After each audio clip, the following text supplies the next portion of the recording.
Wow! Amazing! Amazing! તમે તેવા કાવા દાવા કરી રૂપિયા કમાશો, ખોટા કામો કરશો પણ કુદરત નહીં. કુદરત નહીં છે, ખોટા કામો કરશો પણ કુદરત નહીં. આખા કુદરત નહીં છોડે, આખા કુદરત નહીં છોડે. જિંદગી નાની છે, સમય નથી બગાડવાનો, હવે જ કાર્ય કરો. આ જિંદગી 100 વર્ષ જેવી જ છે, પણ કાવા દાવા બાદ, ના મોત બાદ કરોડો જન્મો સબળવું પડશે. જો દીકરા મેં તો જ્યાં પણ સત્યથી મારા હકની રીતે ચાલવાની કોશિશ કરી, પણ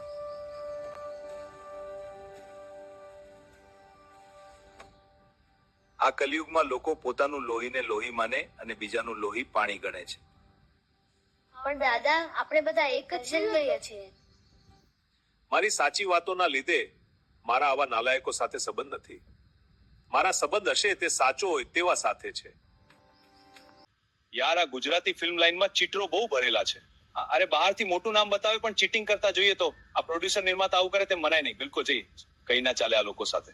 અરે, ચીટરો દરેક લાઈનમાં છે, પણ આપણને અહીંયા કહેવાની વાત મળી કે તેનો બાપ મોટો નિર્માતા હતો, આ કેસેટ કંપની ચલાવતો. બાપ કયા એટલે શું? હા, એ જ વાત છે. ફિલ્મ બનાવી અને પ્રીમિયર શો કર્યો, પણ મને ના બોલાવ્યો. પણ કેમ? હું તો તારો ફાઇનાન્સર હતો. કારણ કે તને પૈસા આપવા ના પડે એટલે જ તું ફિલ્મ જાહેર ના થવા દીધી. હા, એ જ કારણ હતું. ખોટું ના લગાડતા બાવાજી. મેં દરેક ધર્મમાં અત્યારે જોઉં છું કે ભગવાનને ભજવા ઘર છોડી સાધુ બને. સાધુ બનીને પણ ગાદીનો મોહ અને બીજું દૂષણ અમુક મોટા ભાગના સાધુ જુને. હા, કેટલાકમાં આ દોષ રહે છે. એટલે જ સાધુએ સતત સજગ રહેવું જોઈએ. સત્ય વાત, જોયું જાણ્યું છે એટલે ક્યાં સાધુ સાચા તે ખબર પડતી નથી. જેથી હું તો મંદિરમાં ફક્ત ભગવાનની મૂર્તિ પ્રતિમાના જ દર્શન કરવા જાઉં છું. સાચી વાત છે ભાઈ, આજકાલ ઘણા ભ્રષ્ટ થયા છે.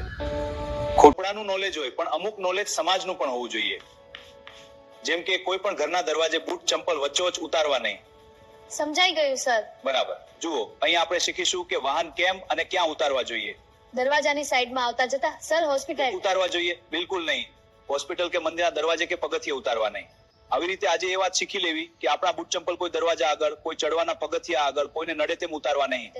હા, તે યોગ્ય સ્થળે રાખવા જેથી કોઈને તકલીફ ન પડે. સાહેબ, સમજાઈ ગયું. સ્કૂલમાં જો બેન, તમે બંને કુટુંબમાં મોટા હોય અને નાની ઉંમરના કોઈએ તમને મદદ કરી હોય, ખરાબ સમયમાં કામ લાગ્યા હોય, તમે બરાબર હોય, એટલે હંમેશા તેમનો આદર કરજો. જી બેન, અમે સમજી ગયા. કહેવાનો મતલબ આવા નાની ઉંમરનાની પાસે માનની અપેક્ષા રાખ્યા વિના આપણે તેના લીધે સમાજમાં ઉજળા હોઈએ તો અમે મોટા છીએ તેવું અભિમાન છોડવું. સમજાયું દાદી. આજ કે અમે મોટા છીએ, અમે વારે વારે તેમને શું કરવા બહાલા થવા જઈએ, શું કરવા ફોન કરીએ. નાના છે તેમને ફોન કરવો પડે. આવું જેનાથી આપનો સિતારો ચમક્યો છે તેના માટે ના વિચારાય. જો બેન, તમે આપણે તો રંગીન મિજાજી પ્રોડ્યુસરની ફિલ્મો કરવી ગમે. કેમ, શું કારણ?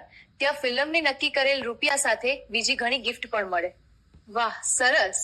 રંગીન મિજાજી ના હોય તો હું તો ફિલ્મ બાદ કોઈ દિવસ યાદ પણ નથી કરતી. હા, ખરેખર આવા રંગીન હોય તેને ગ્લેમર બતાવી લલચાવતા ઘણા રૂપિયા આપી જાય. બરાબર, ગ્લેમરની તો લોકોને હંમેશા ભૂખ હોય છે. અરે પુજારા ફિલ્મ્સના નિર્માતા સુરેશ ઠક્કર જેવા તો ફિલ્મ ઉપર ફોક્સ, તેની જ વાત, બીજું કઈ નહીં. એટલે આવા પાસે બીજી કોઈ અપેક્ષા ના હોવાથી મને ત્યાં મલાઈ મળે નહીં.